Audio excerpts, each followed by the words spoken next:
Welcome Okay. to Wider Path Home Foundation. We are here today and we are so lucky we have Marissa Barrios with us. She is a realtor in Rhode Island. Thank you so And much Mass for being with us. and Would Mass as well too, right, Marissa? Yep. Massachusetts too? Yep, Okay, I'm licensed Yep. in both Mass and Rhode Island. Yeah. very cool. And then we also have Yeah. who is our amazing loan officer from Embrace Home Loans.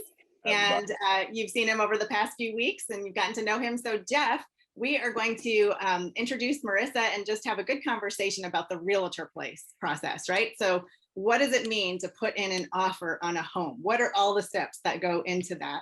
And we're going to just go through like how do you inspect a house? How do you put a contract in? How do you put an offer in? How do home warranties work? What's an escrow? What's an earnest money deposit? All the things that you might be wondering about as you're working to get into first-time home ownership. And some of the questions that you might have. How do you work with a real estate agent? How do you find one? What are the differences between different kinds of realtors? What kind of contracts do you need to sign? What is a realtor? How are they paid? How does an offer work? Who does what? And what are the steps the homeowners need to follow? So that's an overview of what we're going to cover today. And we are going to start with how realtors work. So we'll just have a good conversation. Marissa, you want to jump in? Yeah, definitely. So I represent sellers when they're looking to sell a house. I represent buyers when they're looking to buy. So I'm a buyer slash listing agent, and then I do a little bit of commercial, even though I stick more to the residential side because that's what I am great at. So there's a broker. So there's a broker, listing agent, buyer's agent. So I, as a buyer and listing agent, work under a broker because I'm not a broker yet. I can't work independently. So I work under a broker, even though I do work independent under my broker. Do you want to talk to us about how you make money? Sure. So typically, for Hustle. the most part, so for the most part, the listing agent charges the seller a fee, and they pay me a fee for bringing the buyer.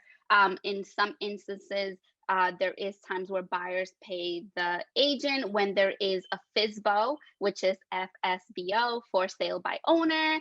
The owner is selling it. They're not using a real estate agent. The buyer still wants me to represent them, draft all the paperwork, make sure that, that they know what they're doing. Since I am, I know inspectors, I know contractors, etc. At that point, I tell them, listen, the seller isn't paying a real estate agent. This is how I make a living. So are you willing to pay me 2% of the purchase price? And at that point, then the buyer has to assume, the expense, if you will.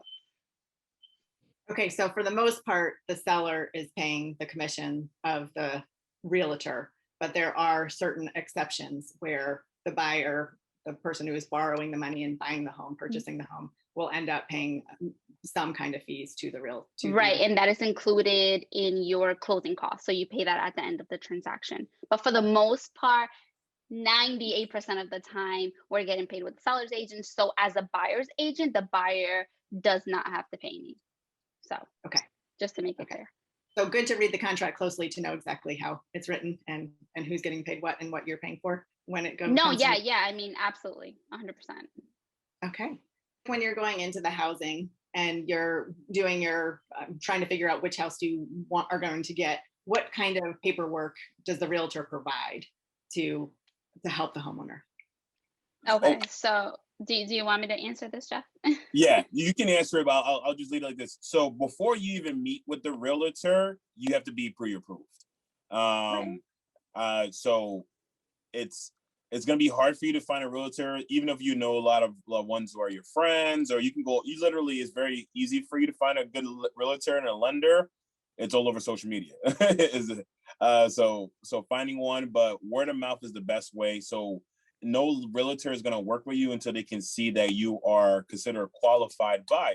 That's what the pre-approval arms you with. And they also lets you know, like, hey, this is my limit. This is what I'm looking for, whether it's single family or multi-family, and this is what kind of program I'm doing. So it allows your realtor to be able to create a housing evaluation checklist. Like, okay, I know we're doing FHAs. FHAs are looking at citing more scrutiny or more tightly than conventionals do, and that's kind of like how you just transition into that where you work with Marissa. right? It sounds about right, Marissa? Right. So you want to, so the first step into the home buying process, even if they come to me first, is getting pre-approved, right? I don't want you falling in love with a house that you cannot afford. And then it'll be very hard for me to get you into a house that you qualify for, because you're looking at this house that you didn't qualify for $400,000 more. So that is step number one. And I also need to know what loan you're approved for, FHA, conventional, or VA, because again, the guidelines vary dependent on the loan. FHA is more safety. They want to make sure there's no chip and paint. They want to make sure that there's railings, etc. They want to make sure that there's, 2 means of egress in every floor if you're buying a multifamily, which is more than one family. So at that point, once we figure out how much you qualify for, what kind of loan, then I'll sit down with them and go over, okay, what is it that you're looking for? Are you looking for a 2-family? How many bedrooms? What area? What city? And we go over everything. So it sounds like so I'm in the considering becoming a first-time home buyer, and things that matter to me are things like, okay, well, location, size, spaciousness of the property, right? Windows. I really love windows. I love a porch, right? Is it good to know what you want and to stick to it? What do you think? As an agent, I think it's I think number one, aside from everything, is location. You can find your dream house in the worst location, buy it and be miserable there. Or you can find a house that doesn't check everything on the checklist, maybe your top 3, but it's in the best location, because then you can always add to that. You know what I'm saying? So if it's like a porch or a balcony outside of your master bedroom, then you can add to that, and then you're in the best location. But you can have everything that you want in a house, but not the location, and feel miserable because you don't like where you live. You know what I'm saying? So in a location is absolutely number one. Everything else could come after. You're living here for 30 plus years. This is your forever home. At least you think, right? So you have time to add to it. I know everybody wants to rush and do repairs and all that good stuff the first year, but no, you're going to be here for a good 5 to maybe 30 years. So good location, checks things off your checklist, not everything, but you can always add to it. So absolutely. Have the things that you can't live without, and the things that we might have to, wait for a little bit longer. If you have young children, you want to be in a good district. Maybe you didn't have that gigantic backyard, but it's the top school in the district, and you're going to get a quality education. Exactly. For sure. And it's also very important, just to add, that location is key, right? So you can have your house in a poor location and you'll be able to afford it, but then in a very good location, it's not going to check everything off your checklist. Because location matters, right? It depends. Obviously, more desirable locations, the prices are higher. But if you go in, what were you gonna say, Jeff? I said supply and demand. Exactly. More competition. You want to live on a nicer side of the neighborhood of the city. You're gonna pay a little bit more. Middle crowd, or in a less desirable, you'll find something less cheaper. It just all depends on what kind of quality of life you're looking for and what your desires are. And Marissa's best to help you find that. Yeah, and you want your house to appraise, right? So you want, when you resell, you want to make sure that the things that you care about will align with future home buyers when you sell it again. Is that right? As it's an investment. Absolutely. So location is always number one. If you're buying in a prime location, that when you go to resell it, especially if you make renovations or add to the house, it's going to sell for top dollar, because location is always number one. It's in a great location, it's going to sell quickly. Does not matter whether their market is low or high. Super helpful. Okay, so let's take it over to what happens with the purchase offer when you're putting in your offer. You find a home, you've been pre-approved, you've got your realtor, you've got your lending team, and you've got the house of your dreams, and you're ready to make that offer. How does that work? So you make an offer, and part of the offer is basically, to put it in simple terms, seller, I am a buyer, pre-approved. I want to make an offer on your house, and it's subject to these terms, right? I want to make it, this is how much I'm offering. I need a little bit of time to get the mortgage commitment, because I do have a pre-approval, but it's subject to the bank verifying my employment, verifying all my funds in the bank, and just, the bank doing their due diligence. So it is still subject to certain things, especially in this market. We're going above what they're asking for. It's subject to at least the bank saying that it appraises for that amount. This is my daughter. Welcome. Isabella. Future homeowner. And ballerina. Yeah, she just performed for the first time on Friday. Congratulations. That's wonderful. So sorry about that. Yeah. So what are some of what is our contingencies? Like we're in talk to us about the market right now. What's happening in the market and what does it mean what do we need to take into consideration on what to put in for an offer and what are contingencies? So contingencies is basically like terms on the offer, right? And it's a very difficult market because the seller's market. So meaning there is little inventory and a lot of buyers. So for this one house, we can have 100 buyers, right? And they could be asking 330, but because there's 100 buyers, all in different timelines, like some could be looking, this could be the first week looking, the third week, a year looking. So they're going to make a very competitive offer because they want to finally get into a house, right? So 330, they could be, offering $50,000 over because it's competitive and they want to get into a house. The rates are low. And they're offering $50,000 more and they're making it subject to, right? So listen, seller, we know that the market is competitive. This is a buyer speaking. I'm going to offer you $50,000 over as long as your house appraises, right? However, if your house doesn't appraise, I'm willing to give you an appraisal gap, we talked about this on Friday. I'll give you $5,000 over what the bank says that your house is worth because I want your house this bad, right? And a lot of buyers can get discouraged because the inventory is so low and you have to be very, very competitive. And those are the strategies and the tools that an experienced realtor provides to you. So it's very important because it's a competition. You want this house is in a seller's market is like an auction. Do I have 350? Do I hear 450? Do I hear 475? Sold. To the highest and just so you know, he's saying it, but we don't know what they're offering out there. I wish I knew that someone was offering 350 so that we could also offer 355. But what buyers need to know is there's so many tools that we can use. There's also what you call an escalation clause, which is okay, the seller wants 330, we're willing to offer up to 370. Let me back it up. Sorry. We'll offer up to 350, but the escalation clause could go up to 370 if there's any offers above a 350, right? So there's all these tools that we can use as long as the buyer is comfortable and understands the market, because some buyers have a hard time wrapping their head around, okay, so if the seller wants 330, why are we offering more?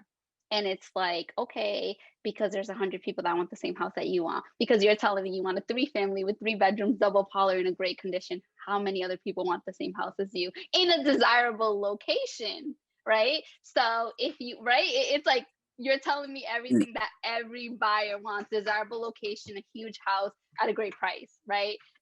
So it's like we have to be competitive, and it's okay. So appraisals is an opinion of value, right? So you, Sarah, could think that my house is worth 300, but another person could think that has been in the market for, let's say, a year, could think that my house is worth 325, right? So the appraisal is an opinion of value.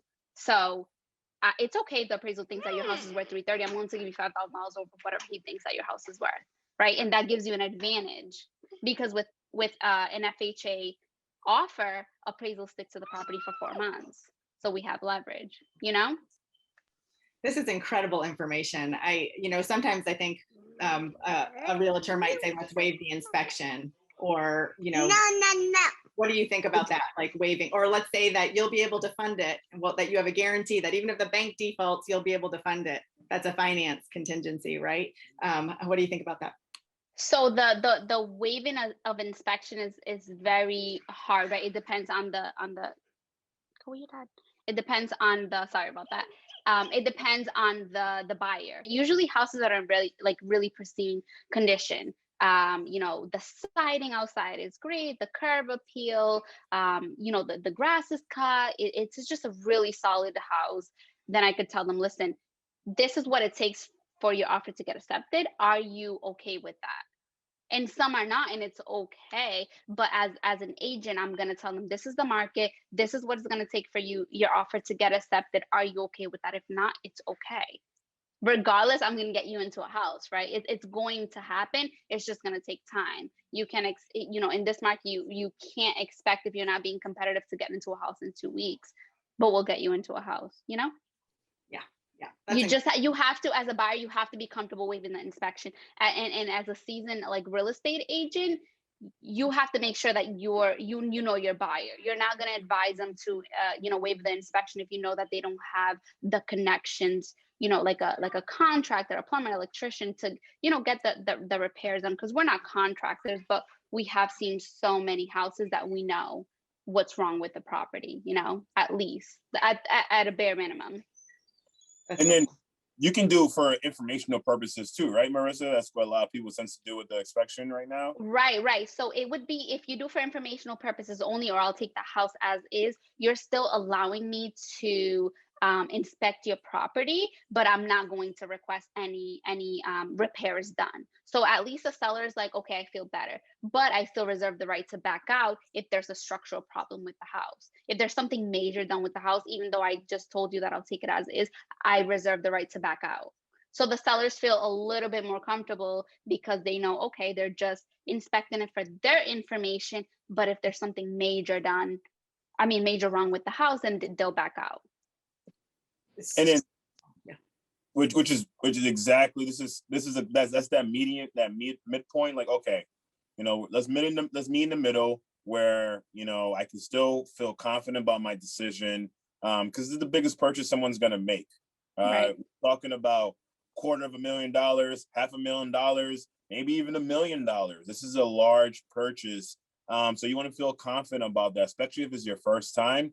But you do have to compete with the market. So, and then anything that's structural, most likely it won't qualify by the bank anyway. So the buyers, the sellers understand that. So they're definitely more inclined to accept it and fix it, because they know, like, hey, this is not like just a me thing. It's, if this is a structure, if something's wrong with the roof, no matter if you're conventional or your FHA or your VA, it's not closing, brother. Fix your roof. Like, it's 30 years old to fix your roof. Yeah. Yes, absolutely. And we have to, as agents, set the correct expectations, right? So if you're new to the market and you're looking at a house, you're approved for $300,000 and you're looking at a house for $305,000, there's no way you're going to be able to get it for $290,000, right? Unless it's overpriced, which is, in this market, it's not happening. So as agents, we have to set the correct expectations. Even as lenders, you have to set the correct expectations to your buyers, so that they're not getting, disappointed or discouraged about the market, So it sounds like that finance contingency clause. Can you explain that? Because you just brought some really good information about the safety, the protections around you, that a home won't be able to close if there's these major repairs or major structural issues. But what if I put into the contract that I'm willing to say that I'll pay if it closes, if the purchase offer is accepted? Okay, so that's very interesting. So if we offer, so there's a few parts to it. So if we offer above, we're making it subject to the house appraising at or above that amount that we offered. And there's also something that's called a mortgage contingency, meaning that it's contingent upon the bank doing their due diligence and approving the loan. But if the appraisal comes back subject to when I'm taking the house as is, then it's the buyer's responsibility to do everything that's on the appraisal. Let's say the appraiser is saying it's subject to you painting the peeling paint around the trim of the door. It's subject to you, putting in a second means of egress in the second unit. Because I, the buyer, am taking it as is, and it's up to me to make those changes in order for it to pass my financing. So it's riskier. Yeah, very risky, but the agent should be, advising the buyer and telling them what is on this offer. right? This is what you are signing. And some buyers are okay because their father's a contractor or whatever. They have the resources. So they're like, it's fine, Marissa. I got it under control. And as the agent, I'm telling them, okay, I know that the appraiser is going to say that it needs to be painted. It needs any second means of egress. It needs to be, all this old electrical wire needs to be removed. So that's why the realtor is a huge part of the process, because we know all of this because we've experienced it and we've been through it before. They're an expert in their role. Having someone who's aggressive and attentive and can literally just have your best interest at heart. You want someone who's not, looking just for a check. You want someone who's invested into your dream. This is your home. All right. This is a life-changing purchase. Whether you have a home already or you purchased a home before, this is still life-changing. This is still a monumental step forward for you. Yeah. So you want to make sure that, hey, do I want to pay $350? Do I really want to pay $370 for this? No, but I hear what you're saying and I trust you, and I'm listening to what you have to say. And at the end of the day, you have the final choice. You can say no. No one's going to force you. At the end of the day, you have to sign the documentations. So knowing everything, make sure you have your finance and your realtor and everything, just like having the same strong team around you, it makes you feel confident as you make a decision. Super helpful. So it's about advocates. You need a realtor who's your advocate, and you can see all the work that the realtor is doing behind the scenes to understand the situation, and then to translate it to you and to make sure you understand your options and that you don't put yourself on the line financially or in other areas, and you understand every ramification of every decision you make. Absolutely. Very cool. Okay. Well, do you want to say anything about homeowners warranties? Do they come with old homes? Do they come with new homes? How does that work? So usually with new homes, the builder not all the time gives you 1 year of warranty, and that's like any cracks in the foundation, anything with the heating system, any plumbing issues. Home warranties on older homes also have that option. So how it works is you pay a year premium, like homeowners insurance on older homes, like a year insurance, and then you also pay like a copay if they have to come out and fix anything. So on older homes, let's say your house was built in 1950 and you have a homeowner's warranty, you pay a premium of $60, and let's say that covers everything, all the mechanicals, electric, heating system, cooling system, depending if you have central AC. And it tells you, okay, yep, an electrician could come out, an HVAC guy could come out, but you have to pay a copay of $75, and then it's covered through them. Versus when you buy a newer home, the builder gives you a 1 year warranty. Anything that goes wrong, you don't have to pay for anything. But there is a list of things that is covered. It's not everything. Super helpful. Super helpful. Anything you want to add, Jeff? With the homeowner's warranty, no, I have nothing that Marissa right on the point. Usually with like new developments, like she said, like new constructions, they'll give you up to the first year. But besides that, there's no warranties on the property. A lot of these guys are not keeping that in their draw and say, oh, here you go. We still have 1 year on the Conair. We still have 1 year in the refrigerator. That's not something that I've seen in my experience. All right. So up to you if you're going to purchase home warranties. It can be helpful.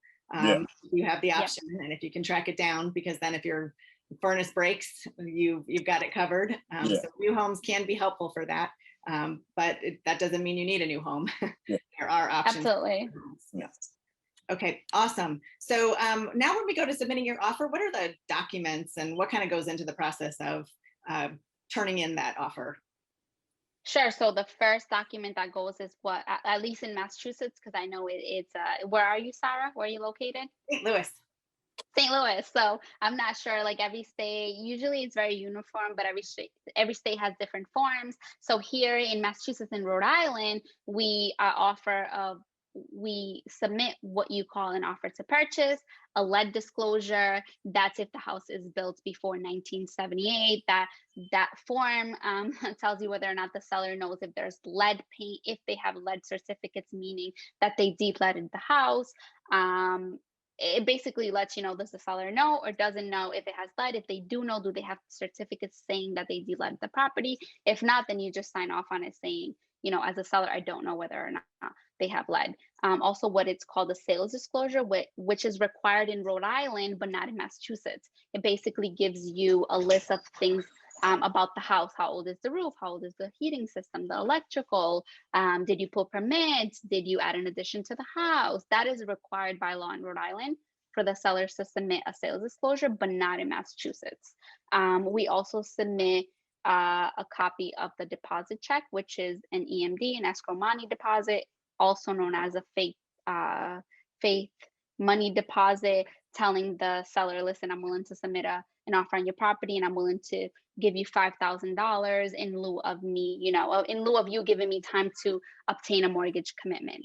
So if I back out for whatever reason, you can keep my escrow money deposit. If I get cold feet for whatever reason, then you could keep my $5,000.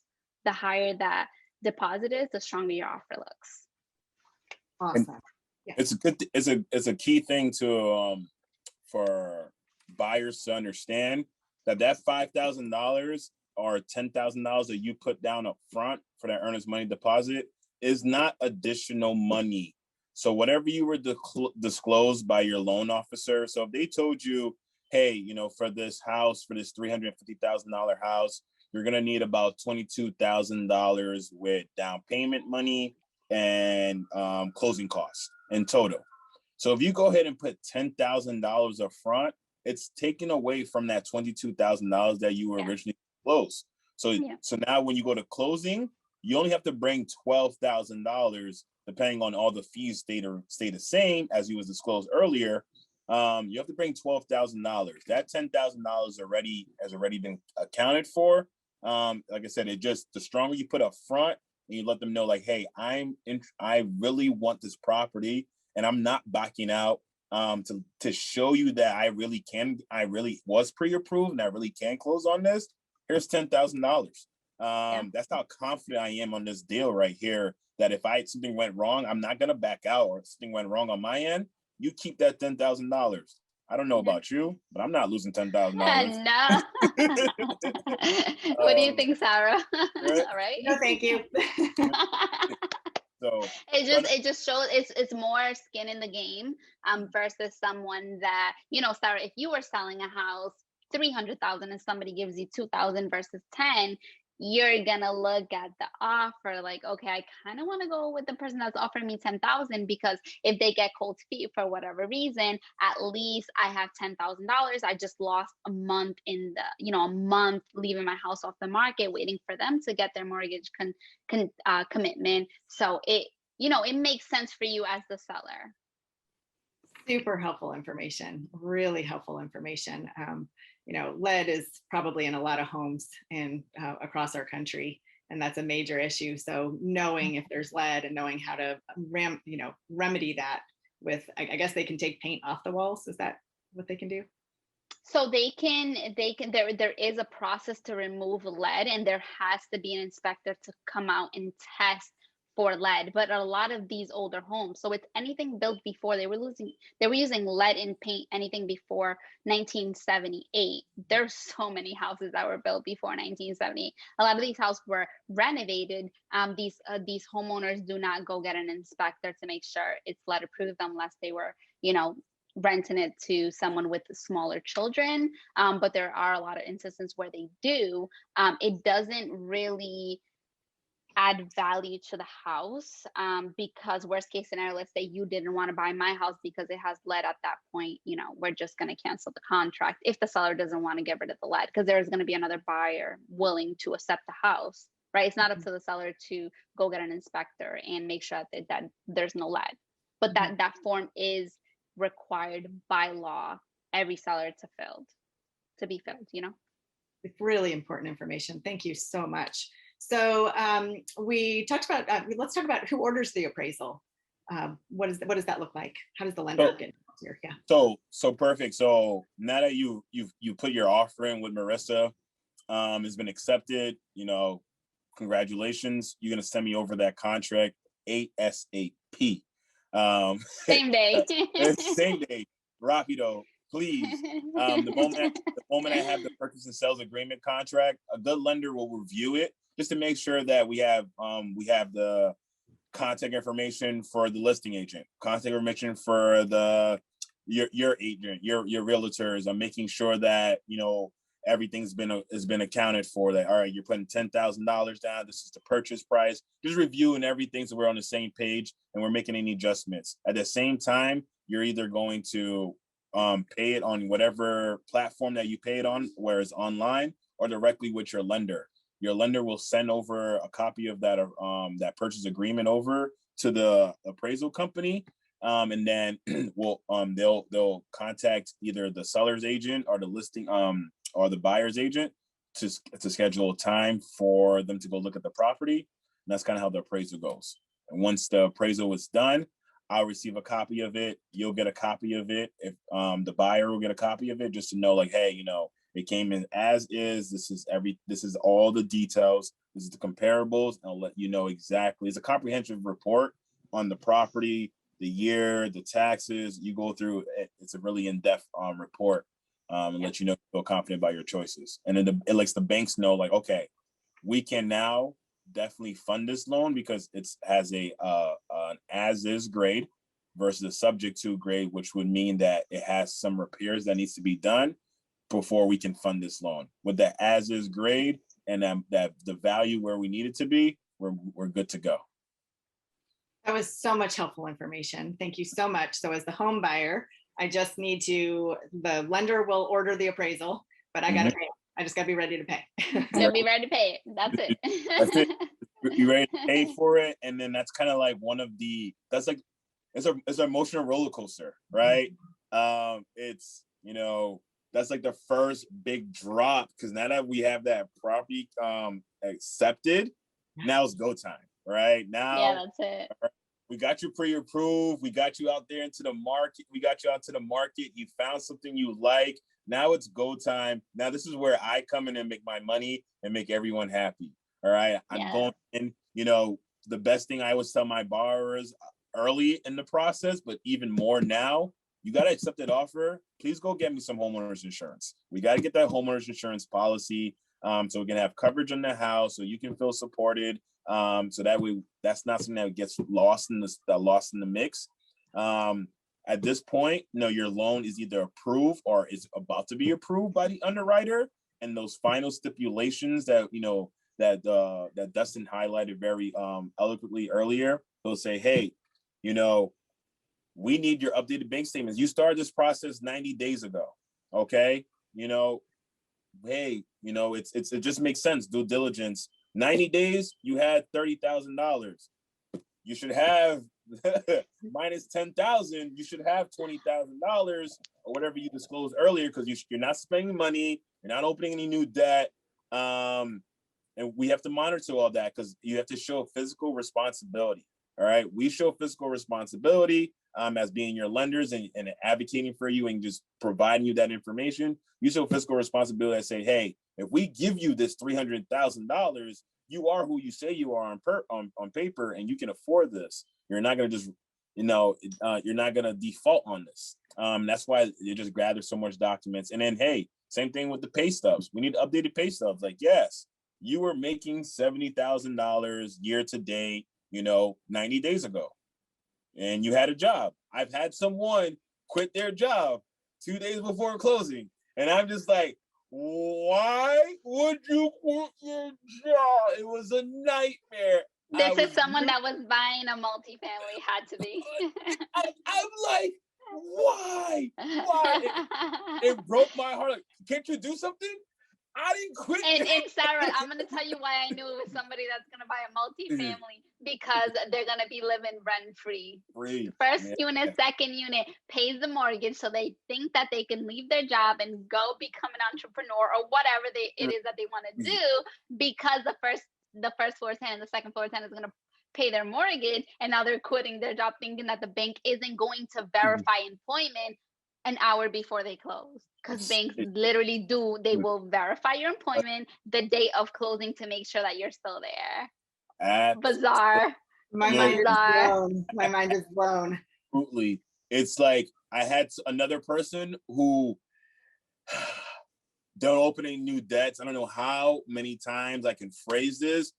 You don't own the house until you get the keys. Don't go buy the furniture. Don't get that Jordan's Furniture credit card that says 0% for 2 years. I don't want to hear it. I don't want to hear it. Oh, Jeff, it was calling my. No.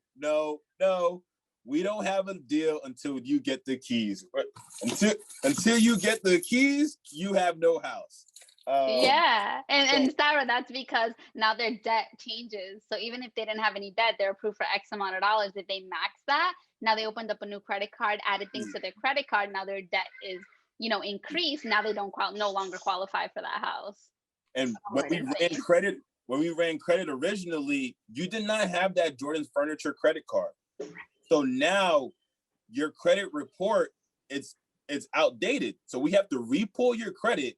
So now what else are we gonna find? Did your credit scores now drop?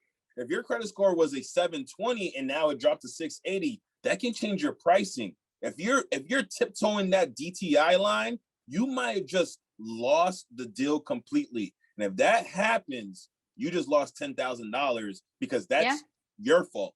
That has nothing to do with the lender, has nothing to do with the seller, has nothing to do with no one in the process. That was you not, prioritizing things that are in your life and just making a rush decision.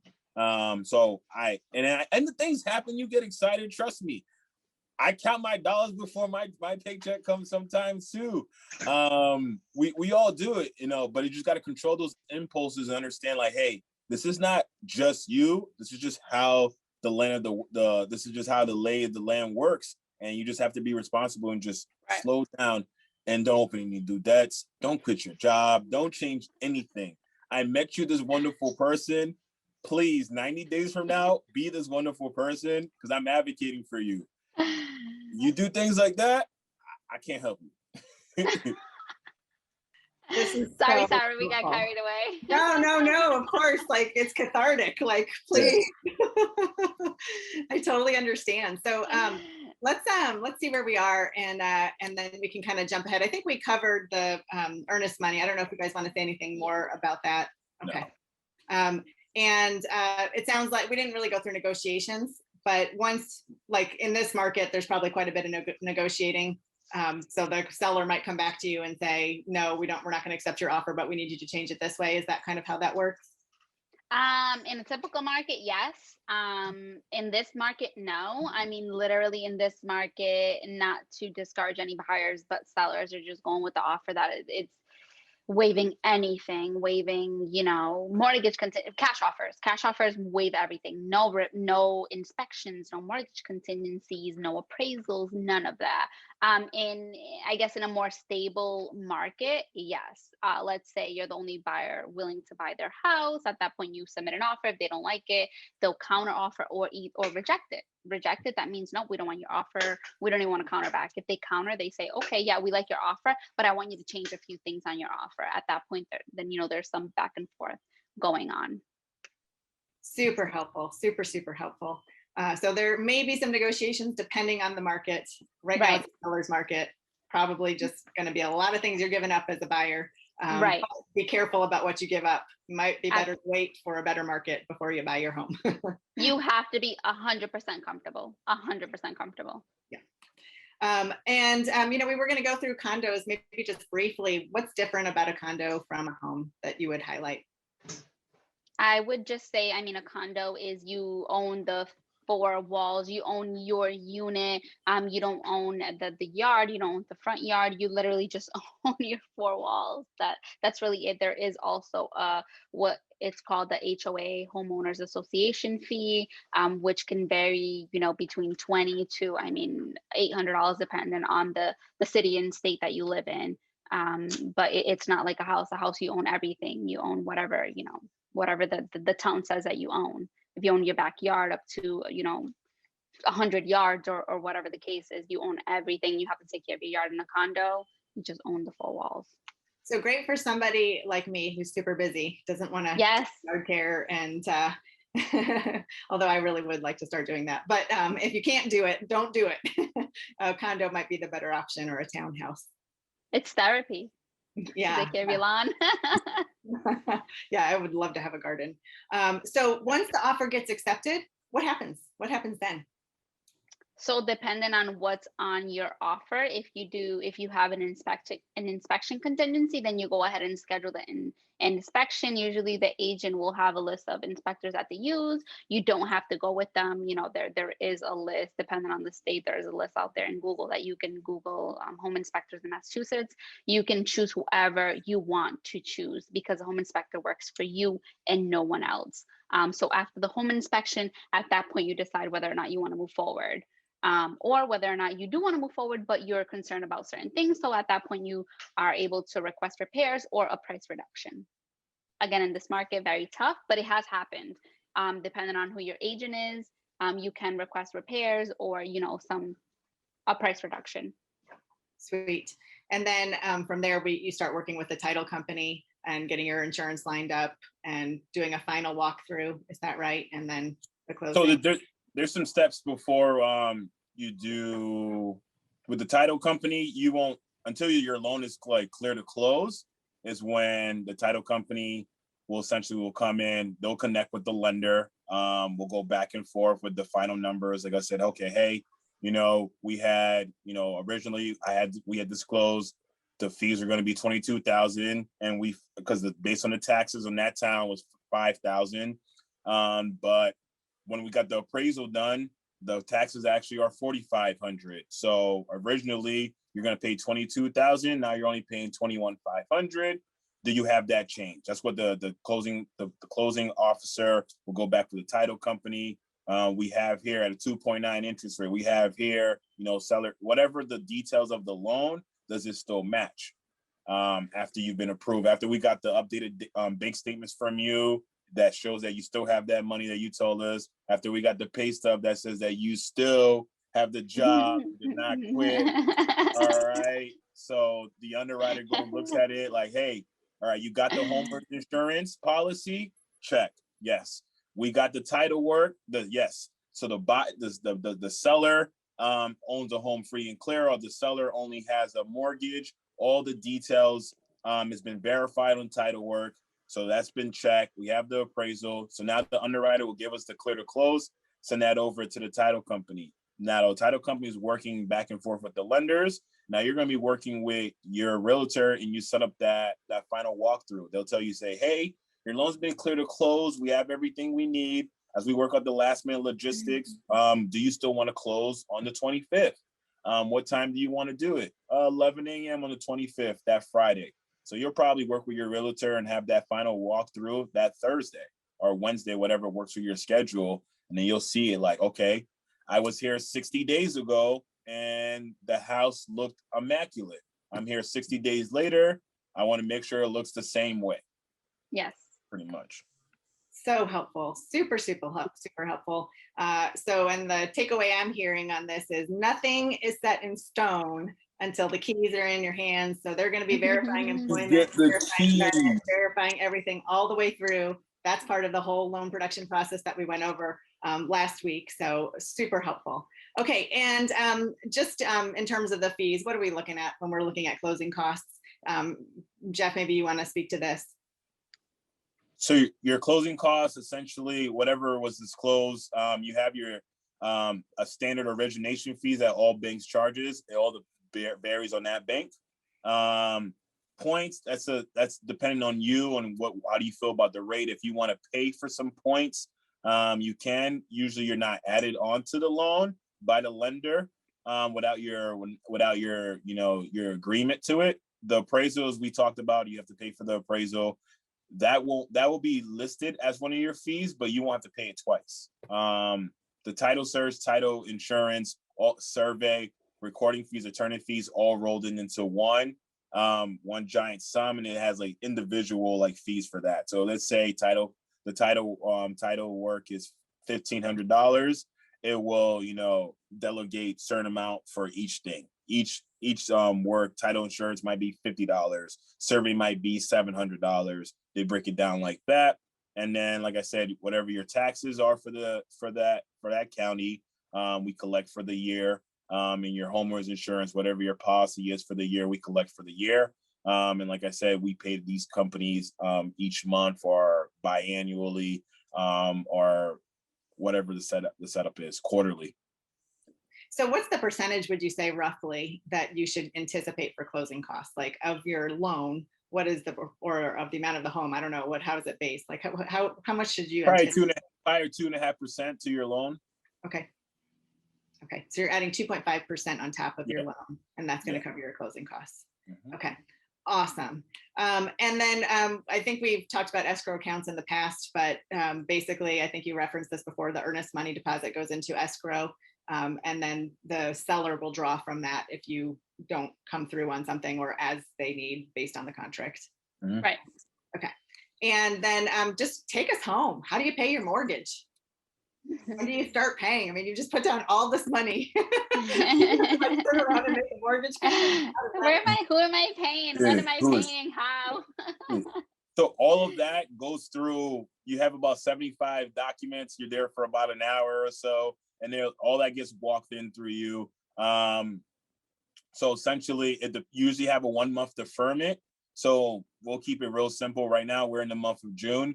If you close this week, you're gonna skip your July payment, and your first payment will be on August. During that time frame, companies tend to send you a welcome package in the mail or your or email, or they'll contact you directly and say, hey, just want to let you know we're grateful for your business.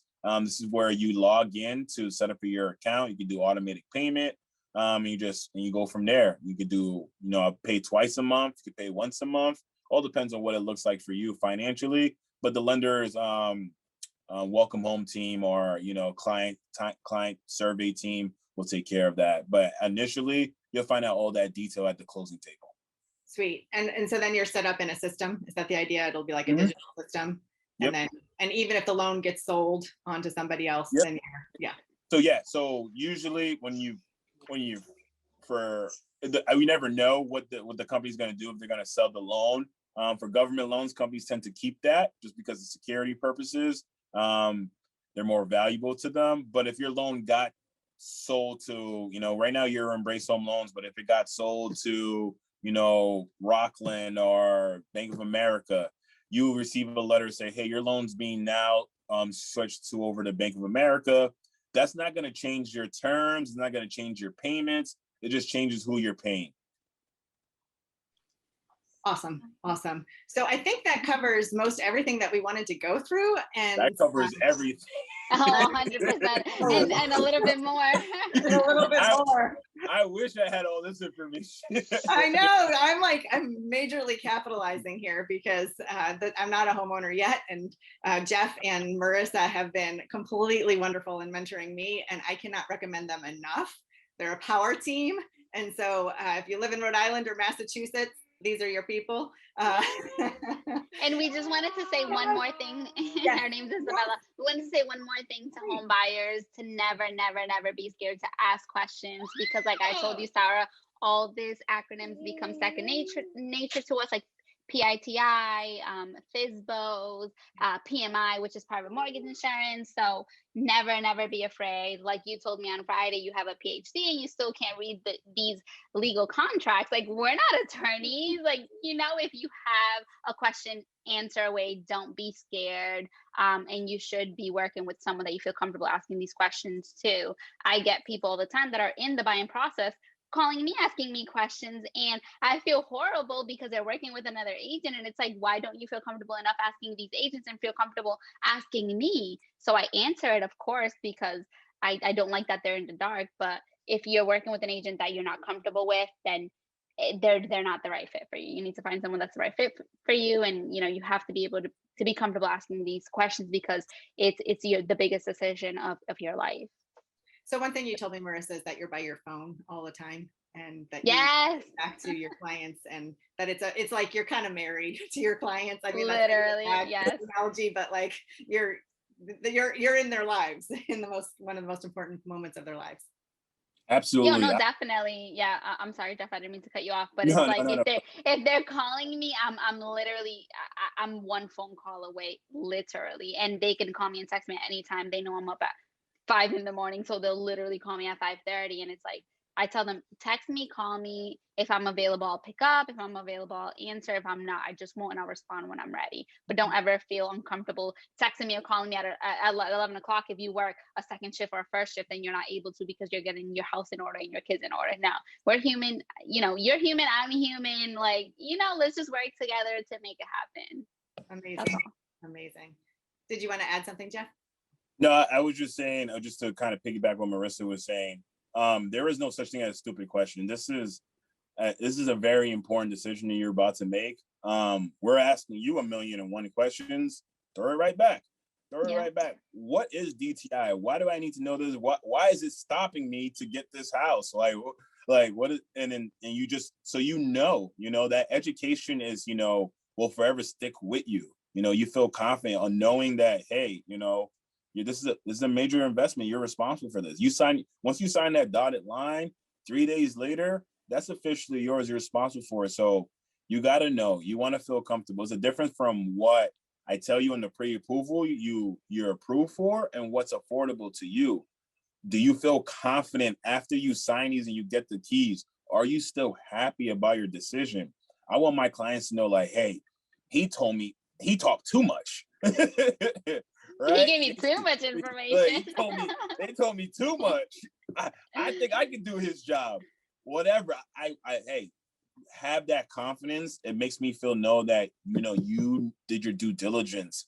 You learned this process. You can pass that on to your kids, pass that on to your family, pass on to your friends. Maybe they're going through the process. Maybe they're getting inspired by you. Like, hey, you just got a house. Like, yeah, girl, you need to know this. You need to be aware of this. That's what we live for right there. This is incredible. You are talking to two incredible advocates, and this is who you want to be working with. You want to be working with lenders and realtors who will pick up their phone and who will take any question. I have a PhD. I'm a really good person to ask. I ask a lot of questions, but I still sometimes get intimidated because I don't know what question to ask. And so sometimes I'll just say, I don't know what question to ask. What don't I know, right? Or when it's contracts and we're reading through contracts, scary language, ask, what do I need to know? What have you checked every box on your side so that I can feel confident? What are the boxes you check on your side so that I understand that that's what I should be asking, that those are the boxes that you are drawing from and the decisions that you're making and helping me make with you. So there's just a whole lot that goes into this, and there's just no stupid question. And it's just that you want to work with people who are advocates and who understand that that's the job. It's education. So I can't say thank you enough. Just can't say thank you enough for who you are, for how you practice, for your time, for everything that you're breaking down for us, and for your leadership on all of this. We are just so blessed to have you. And this is Wider Path Home Foundation, and we have a Facebook page where you can find all of our events and all of our recordings. We've got tons of recordings. We haven't talked this session about housing counselors, but we love to promote housing counselors. They are so great to work with to help you get into position, to be able to get that pre-approval, to be able to get into a home. And they can walk you through the whole process in depth and in detail. We're trying to provide a high level to help you start the conversation and know how to begin working with them. And just check out our homepage to learn more about them and all the previous sessions we've had about budgeting and credit and all of that. So we wish you the most amazing day, and we will see you next time. And thanks for being a part of our series with us. Thank you. Sarah, you need to add one more thing. Yeah, what's that? First-time home buyers, what do they need to do? They need to go online, look for the house that they want, print it, put it on their vision board. You need to add that. Yes. That's like the best thing. Okay, you need to say it.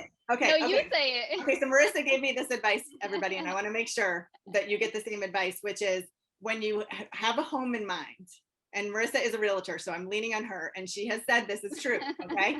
But what she tells her clients is take a picture. If you see a home that you can't get because it's a seller's market and everybody wants it, take a picture of the home, make sure you know everything that you want, and then just focus on it and believe that it's coming to you. And lo and behold, that is what she sees happening for her clients. Print it out, put it on your vision board. Even if you don't have a vision board, put it on the side of your bed, and it's going to happen, but you have to believe that it's going to happen. Manifestation.